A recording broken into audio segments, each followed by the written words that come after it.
Hey you guys, it's Sam and I'm back with another 3 marker challenge. And for this challenge, I actually decided to draw the picture prior to picking the colors and then pick the colors. The last 2 times I did it, I picked the colors and then I drew the picture. And I feel like that can kind of make things a bit easier because then you already have the colors so you can think of a picture to do in mind for those colors. And especially for the last one that I did with one of my OCs, like the colors just, it was too perfect. So this time it's like, all right, let's make this a little bit more challenging and have the picture drawn beforehand. And I decided to draw these mermaid, I don't know what to call it.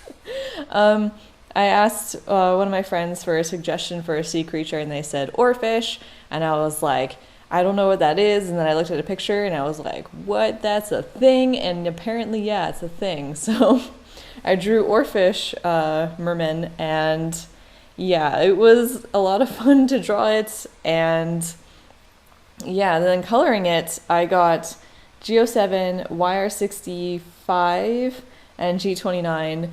And first of all, I'm gonna need to get a refill on my G07 because I butchered the poor thing.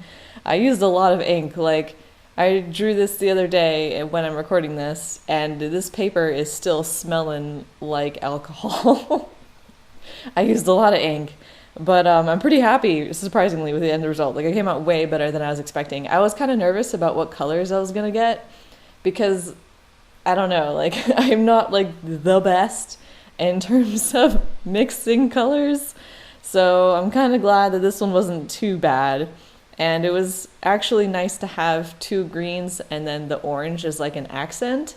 So that worked out rather nicely. It was pretty tricky and a little scary to try and think of stuff on the spot in terms of how I wanted to color this. Because it was like I didn't want the orange to just be on the fins. I wanted there to be more orange. And so I decided to I was like just all out, like whatever, if this is crap, then it's crap. And I just started painting orange on the face. And I was like, what would happen if green was coming from the other side? I had no idea what I was doing, literally no idea. I was just putting down color and it was very scary. I was very scared.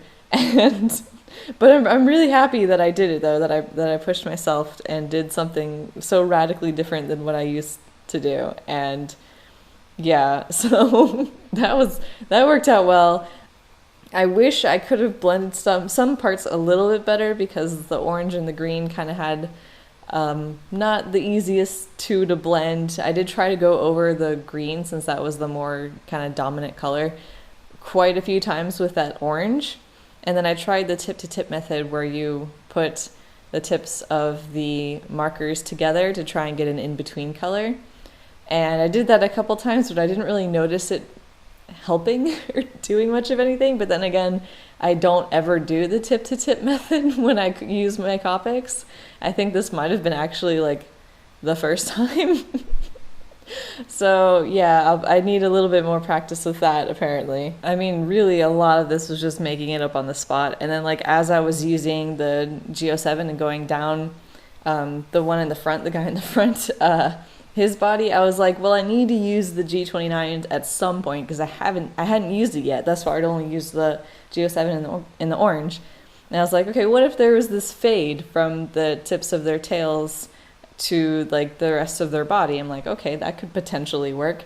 So when I did the first section, and it's kind of difficult to describe, but the guy in the front who wraps around, the part where he wraps around, the first part that I shaded with that gradient, that came out really nicely. And then when I did the other one, the guy behind the other guy, sorry to explain, his wrapping around, the one that circle loops at the bottom, that one didn't blend as nicely, and I don't know really what I did different, unless it was just the markers dying, but so that part is not as good, but I think the white gel pen that I use later kind of helps cover that up a little bit.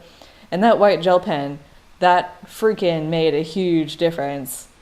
Because at first I wasn't sure like how much I wanted to use it, so I just put a little bit in the hair and the eyes, and I was like, oh, maybe there's a little bit of speckle on the head, so I put a little bit on the head. I'm like, well, they are fish, and fish do kind of shine a little bit, so I added some down, And I had started to do it kind of random, and then I noticed it didn't look as good, so then I tried to make a consistent, like, kind of a line with a little bit of randomness to it, and that made it look a lot better. And I wish I did that from the start, but whatever. I'm still shockingly happy with how well this turned out for what colors I got, because again, I am not super skilled at blending and stuff, so this was quite the challenge, and it was quite fun.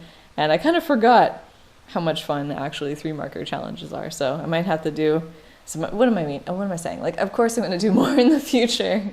I might play it up, like change it around just a little bit and do like 5 or 10 marker challenges just to have some variation. But 3-marker challenges are pretty fun. If you haven't done it yet, and you don't have to have Copics, you can do whatever markers you want.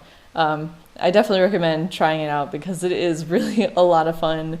It was a little tricky having them kind of be unique from each other because I only was limited to 3 colors, but I think for what I did, I did an okay job there.